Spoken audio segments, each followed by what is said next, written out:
80 km au sud de Dakar, sur la petite côte du Sénégal, à 5 km de la station balnéaire de Saly, avec 215 768 habitants en 2021 et une population jeune, Mbour est une ville animée et dynamique.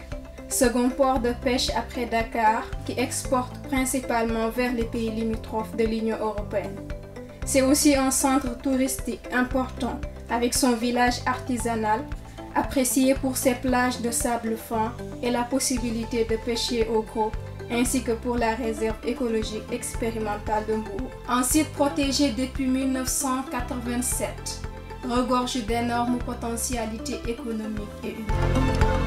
Le centre de formation numérique Flancoville est installé dans la commune de Mbour, situé dans le quartier Grand Mbour, zone résidentielle proche de l'école primaire et de la maternelle. Le projet numérique de Flancoville à Mbour prend en compte deux thématiques majeures. Le premier, c'est l'essor du numérique au Sénégal, et le second, l'autonomisation économique des femmes et des jeunes. Aujourd'hui, l'éducation, la formation de cette catégorie sociale est devenue très intéressante, parce que nous voyons qu'il y a une nouvelle donne. Donc plusieurs de ces femmes sont pourvoyeuses de revenus pour leur ménage. Elles participent activement au développement de leur territoire et de leur pays en général. Moi, j'évolue dans la transformation des produits locaux, les fruits, légumes et céréales locales. Une femme transformatrice, c'est une femme qui transforme tous les produits qui sont dans le pays, comme fruits, légumes, céréales locales. Même dans le secteur aussi halieutique. Donc la transformation, c'est en agroalimentaire. Je suis éducatrice à la préscolaire, en même temps j'exerce le commerce. J'ai participé à cette formation pour découvrir d'abord le monde de l'informatique. Et avec d'acquérir des connaissances dans ce milieu et de bien pouvoir l'utiliser avec d'autres activités que j'exerce dans le milieu de l'éducation. C'est une formation qu'on avait sollicitée parce que nous existons plus de 8 ans maintenant. Donc nous avons toujours sollicité cette formation parce que ça fait partie de l'actualité et ça nous facilite notre travail. Donc heureusement que nous avons rencontré Flancoville. Grâce à cette organisation-là, on a eu cette formation que nous sollicitions depuis fort longtemps. Les formations sont très intéressantes car nous avons un bon professeur avec M. Gaye qui est toujours à notre disponibilité. Ses explications sont claires, nettes. Vraiment, c'est une formation très intéressante pour moi. Et nous remercions beaucoup Flancoville. En Afrique, nous voyons que la révolution numérique représente une nouvelle ère pour les jeunes et les femmes.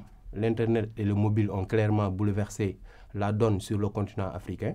L'entrepreneuriat est aujourd'hui perçu comme étant un moyen efficace de créer une activité, mener à bien un projet, évoluer dans le monde des affaires et faire fructuer son entreprise tout en répondant à un ou des besoins bien déterminés. Cependant, l'atteinte de ces objectifs suit une logique, un processus parmi lesquels améliorer les compétences, s'adapter aux éventuels changements, faire preuve de créativité de manière globale, renforcer les capacités, dans la mesure où elle permet de doter à l'entrepreneur toutes les compétences nécessaires à l'évolution de ses affaires. C'est dans ce cadre s'inscrit le projet Flancoville qui accompagne les jeunes qui sont en décrochage scolaire à la recherche d'opportunités d'emploi et les femmes qui s'activent le plus dans le commerce.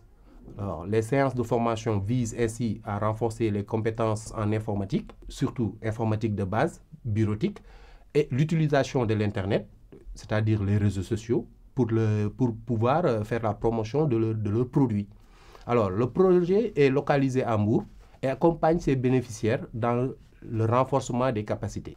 Au sortir de ces séances de formation, les femmes et les jeunes devront être en mesure de vendre leurs produits en ligne, de communiquer à travers les réseaux sociaux, de concevoir et d'imprimer des factures, des reçus, entre autres, et de participer à l'autonomisation financière des femmes en augmentant leur niveau de revenus. L'idée, c'était de concilier l'autonomisation des femmes et toute ces opportunités aujourd'hui de rapidité et de gagner du temps que le numérique offre. La mise en place d'une structure, mais qui est à proximité, donc dans leur quartier, dans leur commune, et qui pourrait leur permettre de rester en contact, d'évoluer ensemble, d'avoir accès à ces nouveaux métiers du numérique.